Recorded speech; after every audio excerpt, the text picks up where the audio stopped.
네, 성도 여러분 반갑습니다. 네, 우리 하나님 말씀 함께 보도록 하겠습니다. 창세기 39장 12절에서 23절 말씀인데요.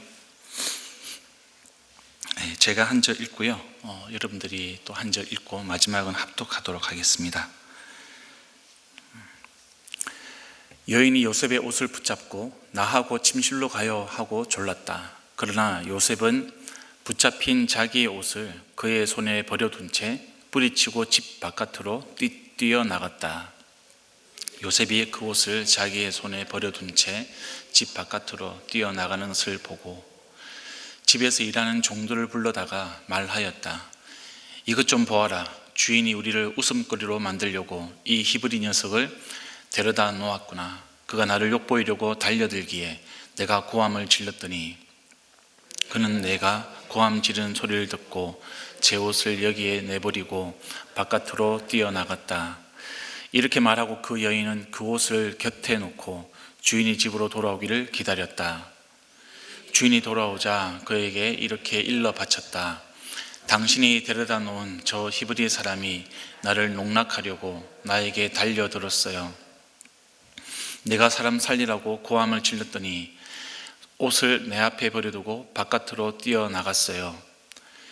주인은 자기 아내에게서 당신의 종이 나에게 이 같은 행패를 부렸어요 하는 말을 듣고서 화가 치밀어 올랐다. 요셉의 주인은 요셉을 잡아서 감옥에 가두었다. 그곳은 왕의 죄수들을 가두는 곳이었다. 요셉이 감옥에 갇혔으나 주님께서 그와 함께 계시면서 돌보아 주시고 그를 한결같이 사랑하셔서 간수장의 눈에 들게 하셨다. 간수장은 감옥 안에 있는 죄수를 모두 요셉에게 맡기고 감옥 안에서 일어나는 온갖 일을 요셉이 혼자 처리하게 하였다. 간수장은 요셉에게 모든 일을 맡기고 아무것도 간섭하지 않았다. 그렇게 된 것은 주님께서 요셉과 함께 계시기 때문이며 주님께서 요셉을 돌보셔서 그가 하는 일은 무엇이나 다 잘되게 해 주셨기 때문이다. 아멘. 오늘 주제가 고난입니다. 고난하면 어떤 생각이 좀 떠오르십니까? 보통 우리가 고난에 대해서 주제를 가지고 이야기하다 보면 누가 더 힘들게 살았냐 이것을 이야기하는 경우가 종종 있습니다. 대화를 나누다 보면 그렇게 흘러가는 경우가 있죠. 저도 제 인생의 고난을 이야기하라고 하면 쉽게 이렇게 라떼가 되는 저를 발견하고 납니다. 아마 여러분들도 비슷한 경험을 할 겁니다. 지나온 세월들을 막 이야기하다 보면 라떼는 말이야 그러면서 내가 받은 고난을 우리가 여러 시간 동안 이야기해도 모자랄 그런 경험들을 종종 이제 하게 됩니다. 설교를 시작하면서 한 번쯤 생각해 봤으면 하는 문제가 있습니다. 여러분 한번 제 이야기 들으면서 고민을 좀 같이 해봐 주십시오. 2기에서 3기로 넘어가는 암에 걸린 환자 2명이 있습니다. 한 분은 간암이고요, 한 분은 폐암입니다. 근데 두 분 다 크리스찬입니다. 그리고 같은 공동체 안에 있는 사람들입니다. 그리고 두 분 다 병원에서 암 치료를 받는 그런 과정을 거치고 있습니다. 항암 치료의 과정이 얼마나 힘든지 아마 여러분들 아실 겁니다. 주변에서도 있고 혹 여러분 가운데 그런 과정을 지나온 분들도 계실 겁니다. 암 자체가 고난이죠. 암 판정을 받는 순간 모든 것이 무너내리는 듯한 그런 느낌을 받을 겁니다. 생각하지 못한 이제 고난이 시작을 합니다. 그래서 공동체가 이렇게 암이다 이러면 함께 간절한 마음으로 기도를 하게 되어 있습니다. 간암에 걸린 분, 이분이 치료를 받고 암이 이제 나았습니다. 완치가 되었습니다. 그런데 폐암에 걸린 분은 그러지 못하고요. 암이 말기로 전이가 되었습니다. 그리고 다른 장기까지 전이가 되었고 결국 죽음을 맞이하게 되었습니다. 암이 나은 분은 자기가 그 고통스러운 항암 치료를 다 극복하고 그렇게 암이 나은 것이 하나님의 전적인 은혜다 이렇게 이야기를 하십니다. 고백을 하는 거죠. 그리고 함께 기도했던 사람들도 하나님 감사합니다. 정말 이 암이 나은 것이 하나님의 은혜입니다. 할렐루야. 역시 하나님은 살아계십니다. 이렇게 고백을 하고 축하를 합니다. 근데 여러분, 반대로 한편 암이 낫지 않은 죽으신 분에 대해서 사람들은 이런 표현을 거의 하지 않습니다. 그냥 안타깝구나, 왜 그렇게 하나님이 데려가셨을까, 이런 이제 안타까운 마음을 표현하곤 하죠. 이런 종류의 일들은 실제 우리 공동체 안에서도 일어나는 일들입니다. 질문 드리겠습니다. 암이 나으면 하나님의 은혜이고, 암이 낫지 않고 죽으면 하나님의 은혜가 아닌 것입니까? 하나님의 은혜가 없는 것입니까? 암이 나으면 하나님이 역사하신 것이고, 암이 낫지 않으면, 그래서 우리가 죽음을 맞이하면 하나님이 역사를 하지 않는 것인가?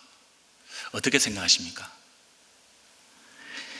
저의 얘기를 한번 해보겠습니다. 저는 20살 후반에 고시 공부를 한 3년 정도 했습니다. 그때 당시에 제가 다니고 있던 교회는 이렇게 팀으로 구성되어 있었거든요. 그 팀 안에 저처럼 고시를 준비하는 동갑내기 친구들이 꽤 있었습니다. 저는 이제 행시를 준비했고요. 한 친구는 이제 회계사 시험을 준비를 했습니다. 그리고 다른 3명은 사법고시를 준비를 했습니다. 다들 열심히 공부했습니다. 일주일 동안 열심히 공부하고 주일날 만나가지고 또 열심히 또 하나님을 사랑하는 마음으로 예배도 드렸습니다. 고시 공부가 해버리는 건 참 힘들더라고요. 그 자체로 고난이라고 해도 좀 과언이 아닐 정도로 좀 힘든 과정입니다.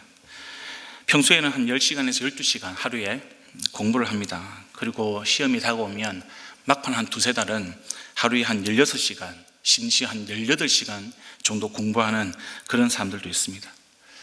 극도로 생활을 절제해야 되고요. 체력적으로나 어떤 심리적으로 많이 힘듭니다. 그렇게 열심히 했는데도 계속해서 떨어지면 이 자존감이 굉장히 낮아집니다. 그래서 여러분, 그 친구들이 모여가지고 서로를 위해서 기도를 많이 해줬습니다. 그리고 교회 주변의 주변의 분들도 저희들을 위해서 기도를 많이 해줬고요. 격려도 많이 해줬습니다. 어떻게 되었을까요? 한 3, 4년 그 기간 동안에 저하고 또 다른 친구가 있는데, 사법고시를 준비했던 친구가 있는데, 그 친구는 결국 안 됐습니다. 떨어졌고요. 그리고 회계사 1명, 사법고시 2명이 이제 시험을 붙었습니다. 제가 동일한 질문을 좀 드리고 싶습니다. 여기서 하나님의 은혜를 받은 사람이 누구이겠습니까? 고시에 합격한 친구들, 자타가 하나님의 은혜다, 그렇게 고백을 합니다. 인정을 합니다. 그건 저도 마찬가지죠. 제가 떨어졌다고 해서 그 친구들의 합격이 하나님의 은혜가 아니라고 말씀을 드린 게 아니고요. 하나님의 은혜가 맞습니다. 그런데 제가 드리는 질문은, 합격하지 못했던 그 다음에 저의 친구, 그 두 사람은 하나님의 은혜가 없는 사람이었을까요? 그렇지 않다는 거죠. 지금 제가 무슨 말씀을 드리려고 하는지 이제 감이 오실 겁니다. 여러분, 우리가 인생을 살면서 이런 부분에 대한 명확한 신앙적인 답을 가지고 있어야 되는 것이죠. 오늘 본문은 요셉의 인생을 보여주고 있고요. 하나님은 그 요셉의 인생을 통해서 이것에 대한 명확한 답을 우리에게 주고 계시다는 겁니다. 첫 번째로 여러분, 우리가 요셉의 어떤 고난과 인생을 통해서 주시는 하나님의 교훈이 무엇인가 할 때, 하나님은 고난 가운데 우리와 함께 하신다는 겁니다. 그것이 하나님께서 우리에게 주시는 은혜라는 사실입니다. 창세기 39장 21절 23절 다시 한번 볼까요? 보여줄 수 있겠습니까? 네. 보시면 주님께서 그와 함께 계시면서 돌보아 주시고 그를 한결같이 사랑하셔서 간수장의 눈에 들게 하셨다. 39장 21절 23절입니다. 23절입니다. 간수장은 요셉에게 모든 일을 맡기고 아무것도 간섭하지 않았다. 그렇게 된 것은 주님께서 요셉과 함께 계시기 때문이며, 주님께서 요셉을 돌보셔서 그가 하는 일은 무엇이나 다 잘되게 해 주셨기 때문이다. 이렇게 되어 있습니다. 여러분, 세상 사람들은 그리스도의 고난을 보면서 그것은 하나님이 없다라는 증거로 이용하곤 합니다. 그봐, 하나님이 있는데 무슨 사람이 고난을 당할 수 있겠냐? 하나님이 안 계시니까 저 사람이 저렇게 고난을 당하는 것이 아닌가, 이렇게 이야기하죠. 저희 어머니가 이제 선임이셨는데요, 선임을 한참 잘 나가실 때 제가 대학도 삼수를 했는데 목표로 하는 대학을 못 갔습니다. 그래서 3년 동안 고시 공부를 했는데 고시 합격을 못하니까 저희 어머니가 저에게 하는 말씀이 이거였습니다. 네가 내 말 안 듣고 그렇게 까불더니 예수를 믿어서 네가 그렇게 된 거다. 예수를 믿어서 네가 예수 믿으니까 대학도 계속해서 떨어지고, 네가 예수를 믿으니까 고시 공부도 안 되고, 네가 부처만 믿었으면 한 방에 붙을 텐데, 네가 원하는 거 다 이룰 텐데, 이렇게 말씀해 주시는 거예요. 여러분, 그것이 사실일까요? 아니요, 그렇지 않습니다. 성경은 정반대로 이야기합니다. 하나님은 요셉의 이야기를 통해서 목숨이 왔다 갔다 하는 그런 극심한 고난 가운데서도 우리와 함께 하시는 분, 우리와 함께 하시는 분, 그 분이 바로 하나님이라고 우리에게 가르쳐주고 계십니다. 이것은 고난을 통해서 우리와 함께 하신 하나님을 경험하고 만나는 것이 하나님의 은혜라는 것을 우리에게 보여주고 있는 것입니다. 이런 고난에 대한 오해는요, 예수 안 믿는 사람들만 가지는 게 아닙니다. 예수를 믿는 우리들도 흔히 오해를 하게 되어 있습니다. 많은 그리스도인들이 내가 믿음으로 기도하면, 내가 하나님께 순종하기만 하면 하나님이 나의 꿈을 이루어 주실 거라고 믿습니다. 그리고 재정적인 문제도 해결되고, 내가 육신의 질병이 있더라도 그런 모든 육신의 질병도 해결해 주실 것이다. 배우라를 주실 것이고, 암도 치유하고 나의 인생의 모든 문제를 해결해 주실 것이라고 믿습니다. 네, 여러분, 그렇게 생각하는 건 나쁘지 않습니다.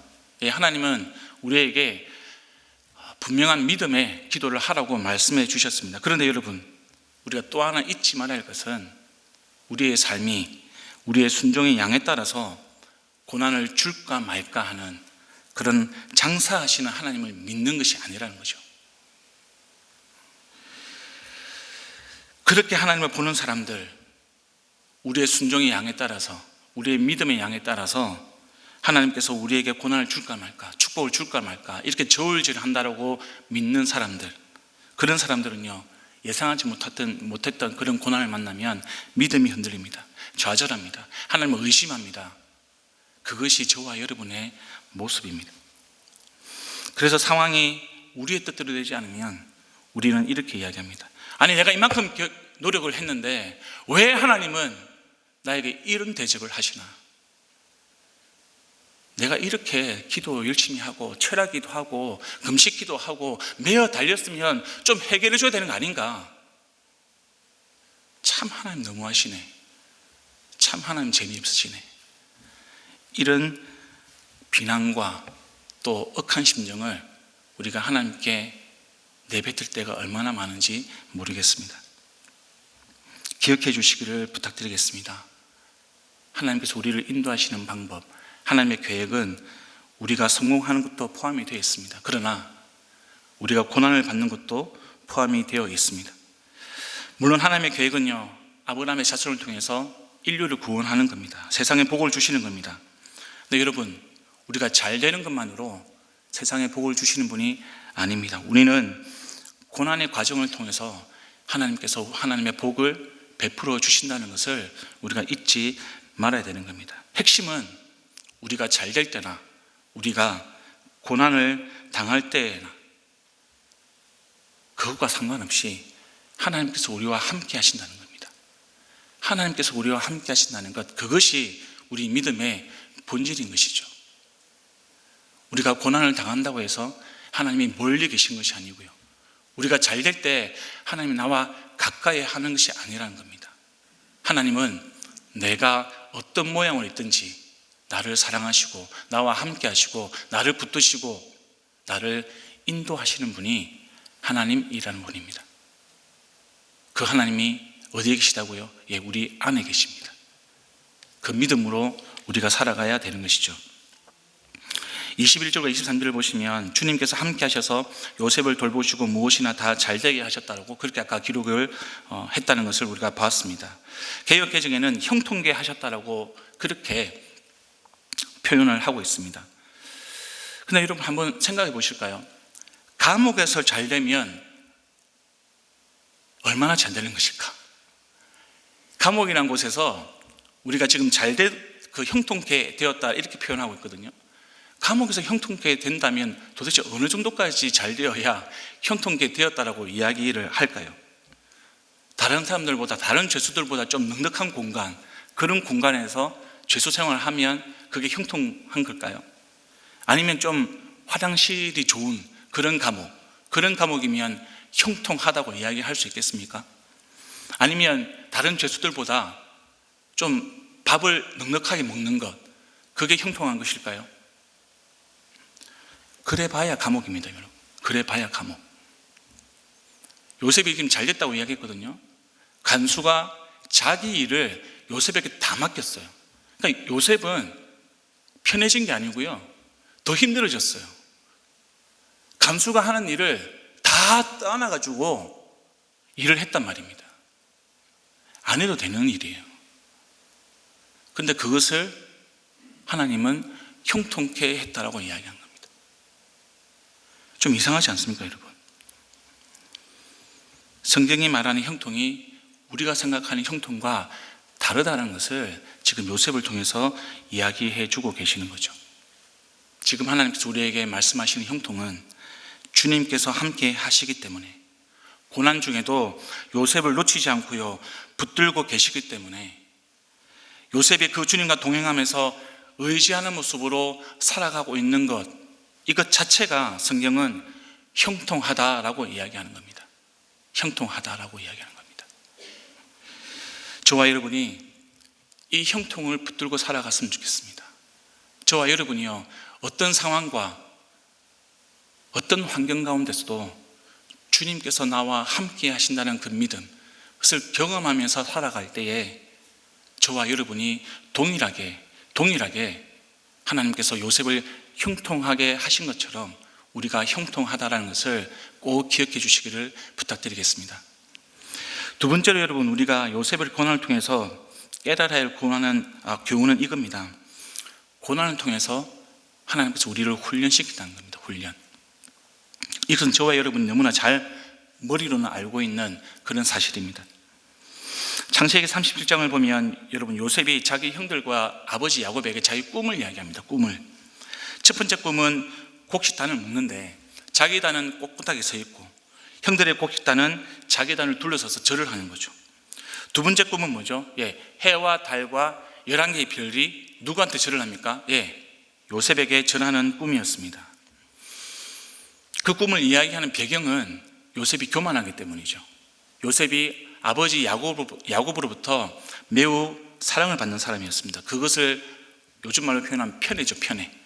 아버지 야곱이 편애를 했습니다, 편애. 그래서 교만했고 한마디로 꼴불견이었습니다, 꼴불견. 그런 꼴불견이었으니까 자기의 꿈을 그냥 여과 없이 자기 형들에게 이야기를 했던 것이죠. 그래서 요셉은 형들로부터 좀 약간 요즘 말로 소외되는 왕따 같은 그런 처지를 당했습니다. 근데 그런 요셉이 언제부터 인생이 바뀌기 시작했을까요?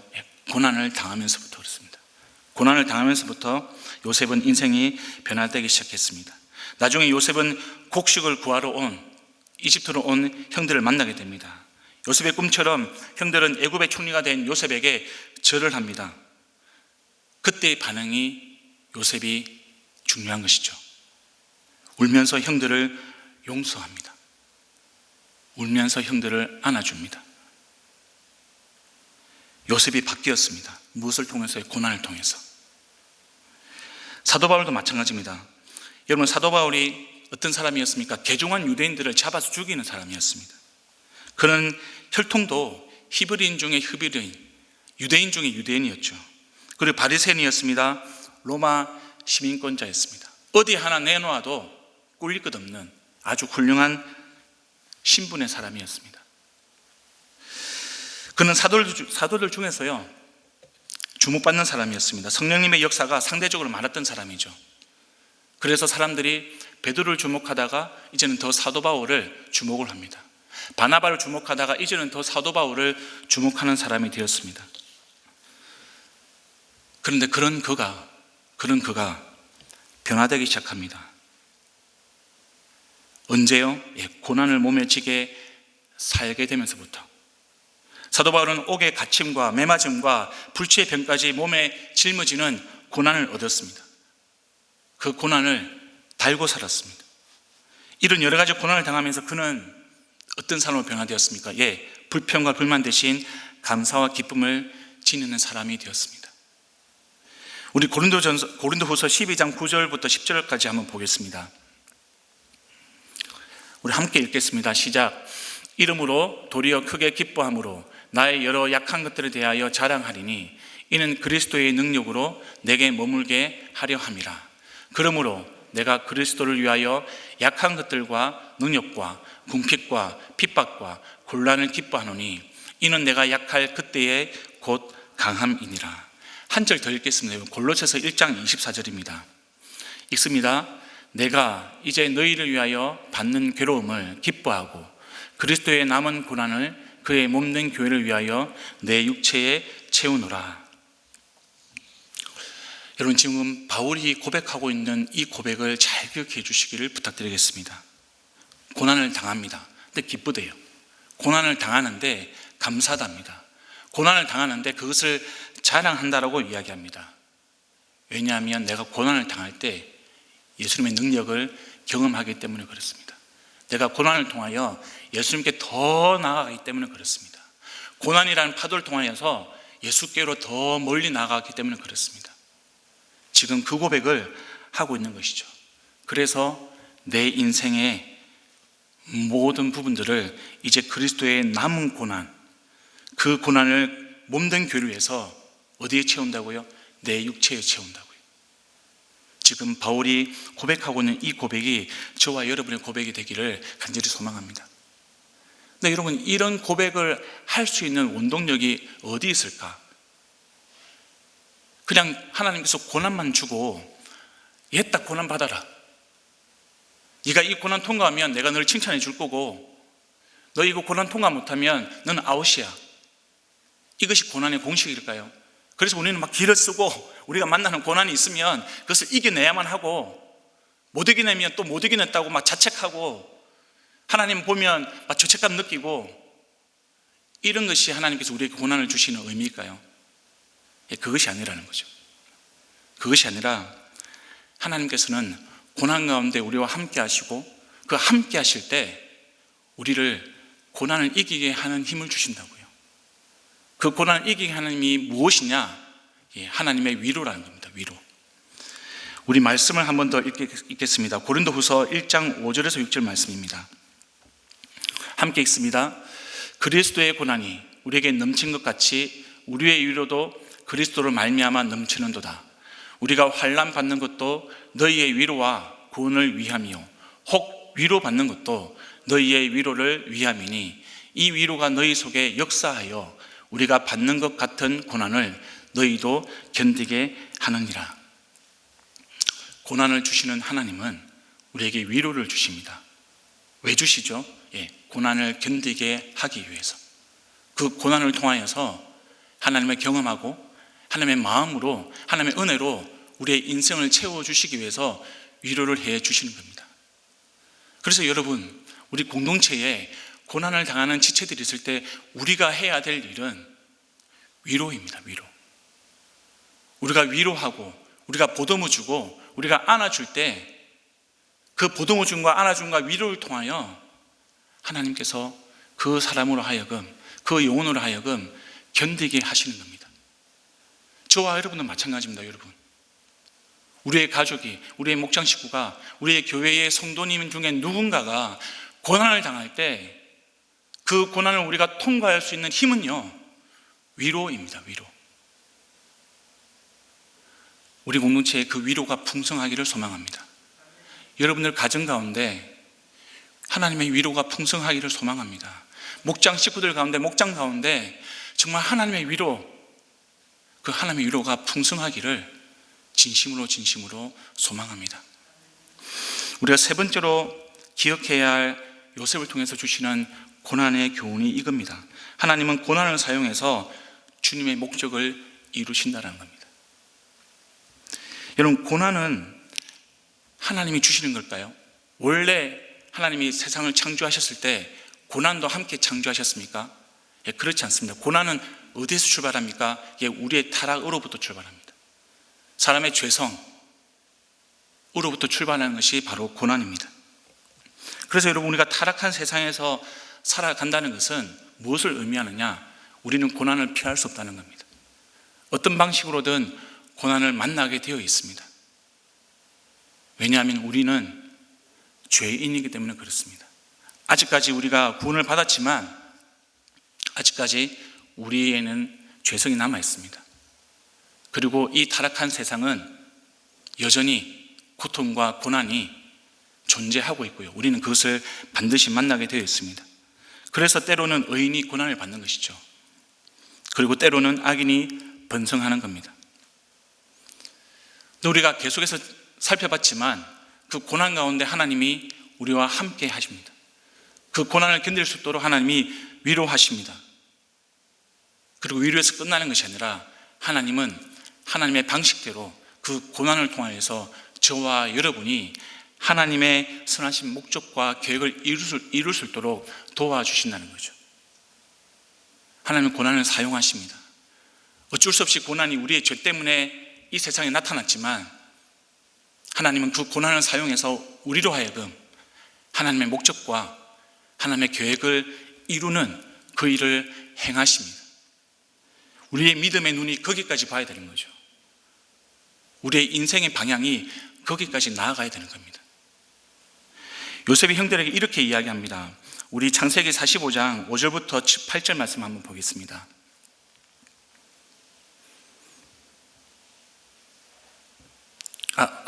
없나요? 제가 읽어드리겠습니다. 요셉이 자기를 찾아온 형들에게 이렇게 이야기합니다. 용서하면서, 그러나 이제는 걱정하지 마십시오. 자책하지도 마십시오. 형님들이 나를 이곳에 팔아넘기긴 하였습니다만 그것은 하나님이 형님들보다 앞서서 나를 여기에 보내셔서 우리의 목숨을 살려주시려고 그렇게 하신 것입니다. 하나님이 나를 형님들보다 앞서서 보내신 것은 하나님이 크나큰 구원을 베푸셔서 형님들의 목숨을 지켜주시려는 것이고 또 형님들의 자손을 이 세상에 살아남게 하시려는 것입니다. 그러므로 실제로 나를 이리로 보낸 것은 형님들이 아니라 하나님이십니다. 하나님이 나를 이리로 보내셔서 바로의 아버지가 되게 하시고 바로의 온 집안의 최고의 어른이 되게 하시고 이집트의 온 땅의 통치자로 세우신 것입니다. 사랑하는 성도 여러분, 하나님은 고난을 통해서 하나님의 계획과 하나님의 구원을 이루시는 분이십니다. 그 말은 저와 여러분의 고난을 통해서도 하나님은 하나님의 구원을 이루시는 분이십니다. 하나님의 계획과 하나님의 목적을 이루시는 분이십니다. 그래서 여러분, 예수 그리스도를 믿으면, 우리가 믿음이 좋으면 고난이 사라진다. 이것은 잘못된 가르침입니다. 그런 가르침은 성경에서 이야기하지 않습니다. 근데 그런 가르침의 대표적인 뭐죠? 번영신학입니다. 제가 이제 아프리카에서 한 3년 정도 선교 사역을 하고 돌아왔습니다. 아프리카 가보니까 나는 사도다 이런 사람들이 많더라고요. 근데 그런 사람들이 행하는 사역들이 다 비슷비슷합니다. 은사주의 사역, 성령님이 임하셔서 어떤 성령 체험을 하게 하는 그런 사역들을 막 이제 합니다. 그러면서 사람들에게 홀리 라이스, 이 쌀을 먹으면 너의 문제가 해결될 것이다. 그것을 돈 받고 팝니다. 그리고 어떤 사람은 홀리 워터, 그러니까 물을 기르다가 그 물이 거룩한 물이다. 이 물을 마시면 당신의 문제가 해결될 것이다. 당신이 가지고 있는 질병, 당신이 가지고 있는 가난, 그것이 해결될 것이다. 대부분 아프리카 사람들이 가난합니다. 그렇기 때문에 이 물, 이 쌀을 먹기 위해서 줄을 섭니다. 여러분, 줄을. 얼마나 많은 사람들이 여기에 현혹되는지 모르겠습니다. 고난을 우리가 없애는 것, 그것이 하나님의 목적일까요? 그것이 하나님의 계획일까요? 그렇지 않습니다, 여러분. 하나님은 우리 인생에서 고난을 사라지게 하는 것이 목적이 아닙니다. 물론 그것이 궁극적인 목적이긴 하죠. 우리가 천국에 이르면, 우리가 주님을 다시 만나면 우리는 영원한 안식에 처하는 그런 삶을 살아갈 것입니다. 그것이 영생이죠. 거기까지 가는데 하나님은 고난을 통해서 우리를 하나님의 구원과 하나님의 목적을 위해서 사용하신다고요. 하나님은 고난을 통해서 하나님의 목적과 계획을 이루어 가시는 분이심을 다시 한번 기억해 주시길 부탁드리겠습니다. 본문에 나오는 요셉은요, 예수님을 예표하고 있습니다. 예수님이 배신을 당합니다. 예수님이 죄수로 넘겨집니다. 예수님의 옷이 벗겨집니다. 부당한 판결로 예수님이 십자가를 지시고 십자가에 못 박혀 죽으십니다.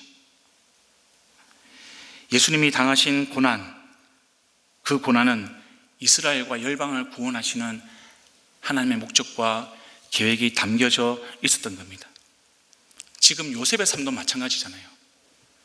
요셉이 고난을 당하는 것, 그것은 하나님께서 이스라엘 백성들을 구원하시기 위해서 주시는 고난입니다. 요셉이 버림받은 것처럼 보였습니다. 그러나 하나님은 요셉과 함께 하셨고요, 하나님의 구원을 이루셨습니다. 예수님도 마찬가지셨죠. 예수님이 이런 말씀을 하십니다. 종이 주인보다 크지 못하다. 왕이신 예수님이 고난을 당하셨습니다.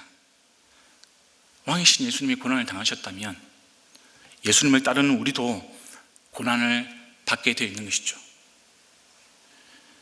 그러나 여러분, 우리가 결국에는 아까 말씀드린 것처럼 그 고난을 넘어서 하나님의 구원과 하나님의 계획과 하나님의 목적을 반드시 이루실 것입니다.